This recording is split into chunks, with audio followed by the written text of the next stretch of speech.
The Garden of Rebellion. The morning dew still clung to the leaves of Mara Hailey's garden when the shadow of the Imperial cruiser first darkened the skies above Settlement 2187. Decades of cultivating both plants and wisdom had taught her to read the signs, in her soil, in the wind, and in the hearts of those around her. Today, those signs spoke of change, and not the gentle kind that brought spring rains or autumn harvests. Her weathered hands moved methodically through the soil, planting seeds that might never have the chance to bloom. The irony wasn't lost on her, a lifetime of nurturing life was about to collide with an empire built on death. But Mara had long ago learned that the most powerful acts of rebellion often came disguised as simple, everyday moments of courage. The settlement had changed much since she'd first arrived here 30 years ago, a young widow with a small boy in tow. Back then, it had been little more than a collection of prefabbed shelters and desperate hopes, perched on the edge of habitable space. Now, it was home to 3,000 souls, each carrying their own dreams and secrets. Mara knew most of them, their stories, their struggles, their small victories. She'd watched their children grow, shared in their celebrations, and comforted them in their losses. Her own loss walked among the stars now, wearing the stark black uniform of the Empire. Kevin, her beloved son, had left 15 years ago, driven by ambitions she couldn't understand and ideals she couldn't share. His rise through the Imperial ranks had been meteoric, from cadet to general in record time. Each promotion had widened the chasm between them until their only connection was the occasional encrypted message, formal and distant as the space between galaxies. The last such message had arrived 3 standard days ago. Unlike the others, it had contained only 2 words, "Forgive me." Mara had spent countless hours studying those words, trying to decipher their meaning. Now, as the Imperial cruiser's engines roared overhead like an approaching storm, she understood. Around her, the settlement stirred to anxious life. Doors slammed shut, children were hurried inside, and worried faces peered from windows. The Empire's presence this far from the core worlds was unusual enough to set every nerve on edge. But Mara knew this was more than a routine inspection or show of force. The precision with which the drop ships descended, the number of troops being deployed, this was a calculated operation. She rose slowly from her garden, brushing soil from her worn apron. Years of work had left their mark on her hands, but they remained steady as she straightened her simple dress. The first wave of stormtroopers was already moving through the settlement's main thoroughfare, their white armor gleaming in the morning sun. Behind them came the officers in their black uniforms, moving with the confident swagger of those who believed power was their birthright. Mara's neighbors began gathering in small clusters, their whispered fears carrying on the wind. She heard fragments of conversations, mentions of rebellion, of resistance cells, of Imperial reprisals. The settlement had always walked a careful line, neither openly supporting the rebellion nor fully embracing Imperial rule. But neutrality, Mara had learned, was a luxury the Empire rarely tolerated. The tall officer who stepped forward carried himself with the rigid posture of someone who had never questioned his own authority. His cold gaze swept over the gathered crowd, dismissing them as beneath his notice. When he spoke, his voice carried the cultured accent of the core worlds, making his words seem even more alien in this frontier settlement. By order of the Galactic Empire, this settlement is to be searched for contraband and evidence of treasonous activity. Cooperation will ensure your safety. Resistance will not be tolerated. The soldiers moved with practiced efficiency, breaking down doors and appending lives with mechanical precision. Mara watched as homes were ransacked, possessions scattered, and dignity trampled. Her neighbors' protests were met with the butts of blaster rifles and threats of worse to come. When 2 soldiers approached her modest home, Mara felt a curious sense of calm settle over her. She had spent decades preparing for this moment, though she hadn't known it until now. Her garden, her home, her very life had been building toward this confrontation. She stepped into their path, her voice steady and clear. "This is my home," she said, meeting their faceless helmets with unwavering eyes. "There's nothing inside worth your trouble." The sneering response came quickly. Step aside, old woman, or we'll make you. But Mara had faced worse than sneering soldiers in her time. She had survived the Clone Wars, raised a son alone on a frontier world, and buried more friends than she cared to count. Her chin lifted slightly, a gesture Kevin had inherited from her. You'll find nothing of value here. Only memories and a lifetime of work. If you destroy it, you'll gain nothing but shame. The commanding officer noticed the commotion and strode over, his boots crushing her carefully tended flowers. Each step was an act of casual destruction, a reminder of how little the Empire valued anything it couldn't control. He stopped before her, close enough that she could see her reflection distorted in his polished boots. You dare obstruct an Imperial search? The question dripped with disdain, as if her very existence was an affront to Imperial order.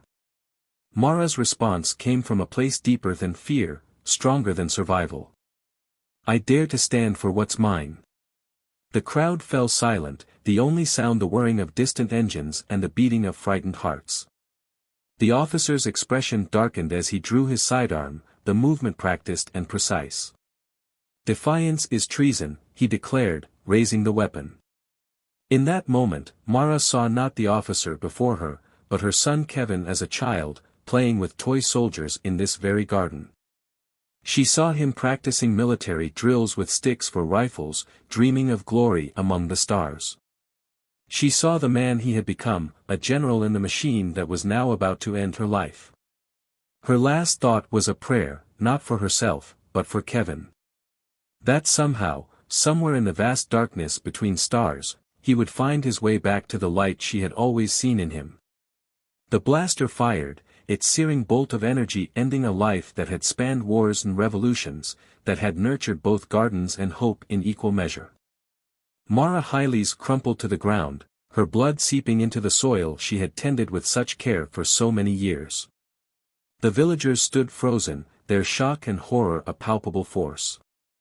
The officer holstered his weapon with mechanical efficiency, as if he had done nothing more significant than swatting an insect. Resume the search, he barked, turning away from the body of the woman who had dared to stand against him. But in the crowd, a young boy named Tam Redlock activated a small Hola recorder, his hands trembling but determined. He had loved listening to Mara's stories, had learned about courage and kindness in her garden. Now he would ensure her final act of defiance would not be forgotten. The recording would soon begin its journey across the galaxy, carried by hidden networks and whispered conversations. It would become something the Empire feared more than any weapon, a symbol, a rallying cry, a reminder that even the smallest act of courage could ignite a fire that would burn across the stars. And far above, aboard the Imperial Star Destroyer, Inevitable, General Kevin Hyles stood at the bridge viewport, staring down at the settlement he had once called home. His face remained impassive, trained by years of Imperial discipline to show no emotion. But in his hand, he clutched a small garden trowel, worn smooth by decades of use, his mother's last gift to him before he left for the academy. The seeds of rebellion had been planted in soil watered with blood. Now it remained to be seen what terrible harvest they would yield. Echoes of betrayal. General Kevin Hyles stood motionless before the vast viewport of the Star Destroyer, Inevitable, his reflection a dark ghost against the stars. In his quarters, a holographic message played on endless loop, the death of his mother, captured by a child's trembling hands. He had watched it 17 times now, each viewing carving the scene deeper into his consciousness. The garden trowel in his hand had grown warm from his grip, its worn wooden handle smooth against his palm. How many times had he watched his mother use this simple tool to cultivate life from barren soil? How many lessons had she taught him while kneeling in that garden, lessons he had abandoned in pursuit of power and prestige? A soft chime announced an incoming transmission. General, his aide's voice was carefully neutral, Governor Tarkin requests an update on the Settlement 2187 operation. Kevin's fingers tightened around the trowel. Inform the governor that the operation proceeded according to protocol. All signs of seditious activity have been eliminated. The last word tasted like ash in his mouth. But that wasn't entirely true.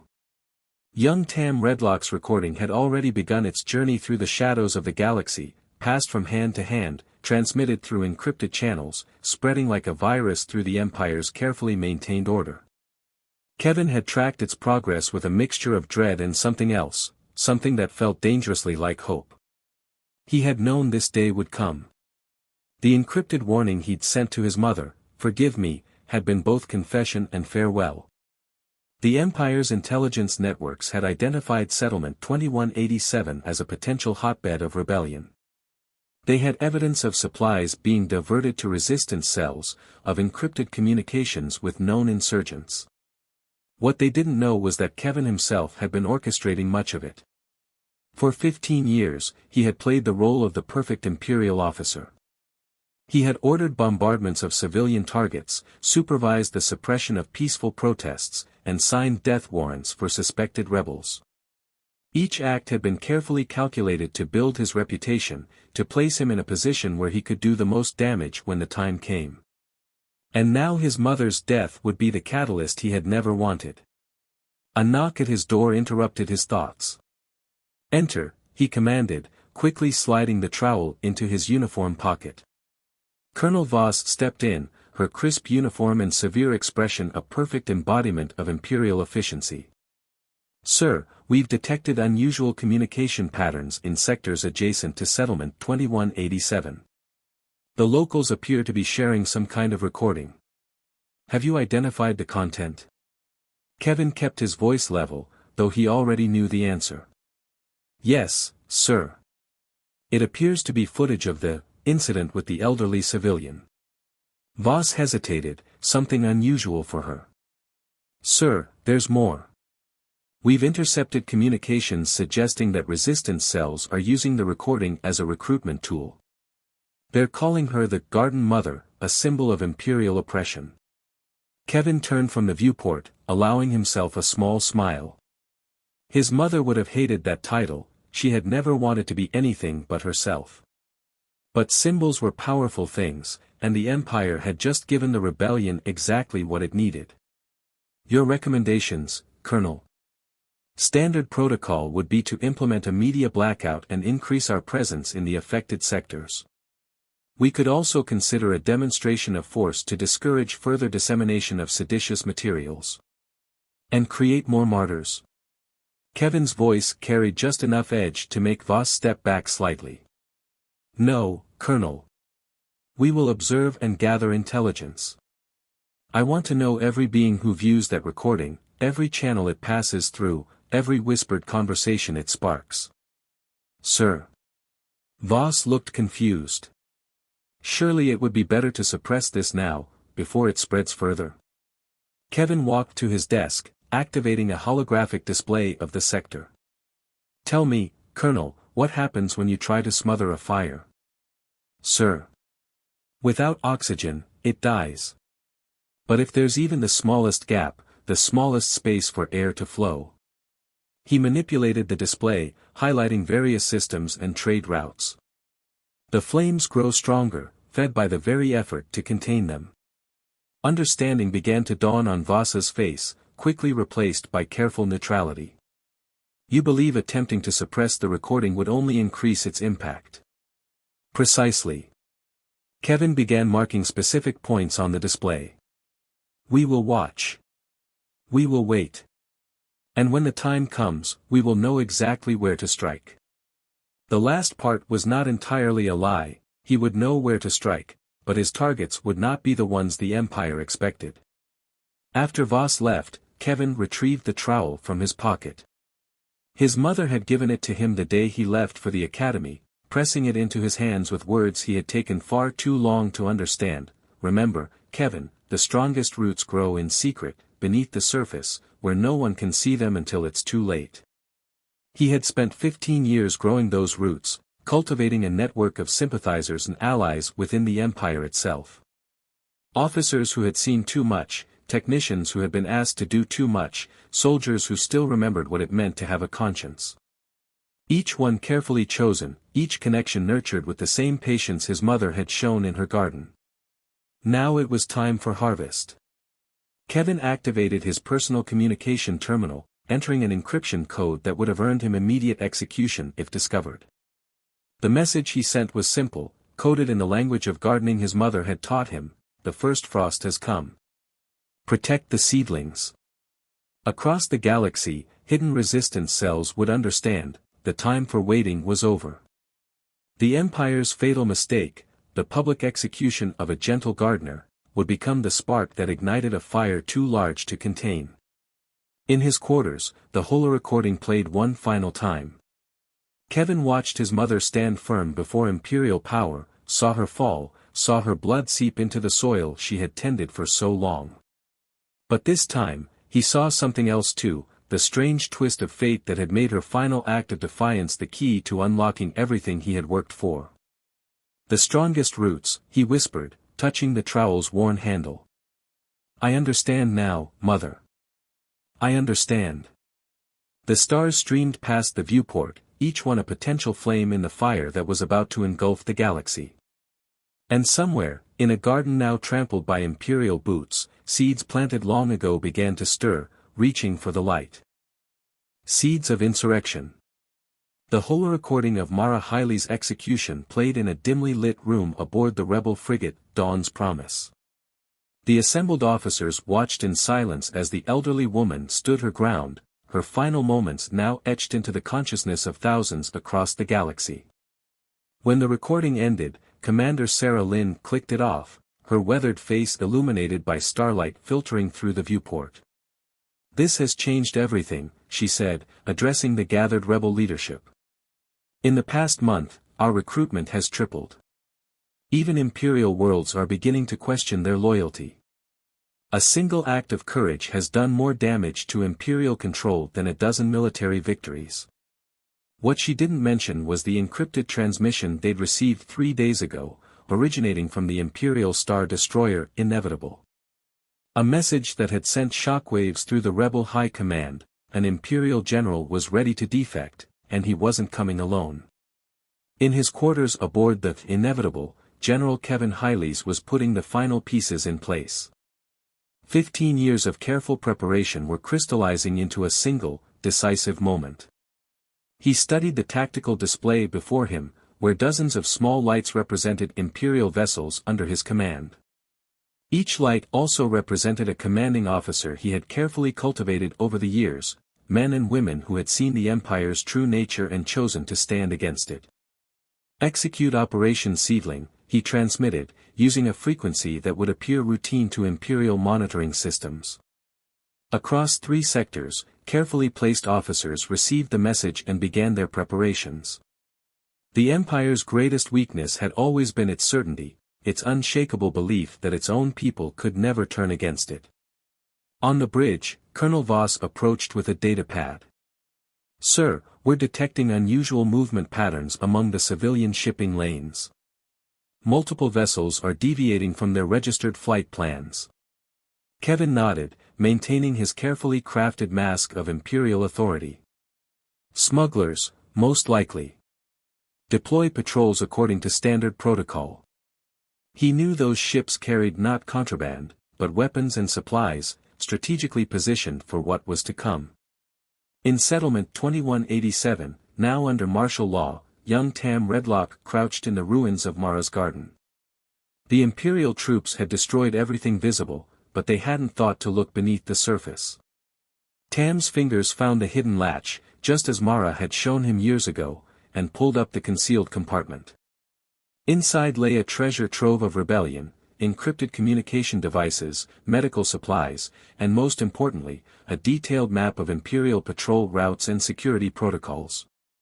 Mara Hiley's had been more than just a gardener, she had been the heart of a resistance network that stretched across the sector, gathering intelligence and supporting those who fought against Imperial rule. Tam activated one of the communicators, entering the encryption key Mara had made him memorize. The seeds are safe, he transmitted. The garden still grows. Aboard the Dawn's Promise, Commander Lynn received the message and allowed herself a small smile. The boy had done his part perfectly. Now it was time for the next phase. All units, prepare for Operation Harvest, she ordered. Across the ship, rebels moved with purpose, checking weapons and boarding small, swift vessels designed for hit-and-run attacks. But the true strike would come from within. On 12 Imperial vessels, officers loyal to Kevin's hidden network began subtle acts of sabotage, minor system failures, miscalibrated sensors, delayed communications. Nothing obvious enough to raise immediate alarm, but together they would create gaps in the Empire's defensive network.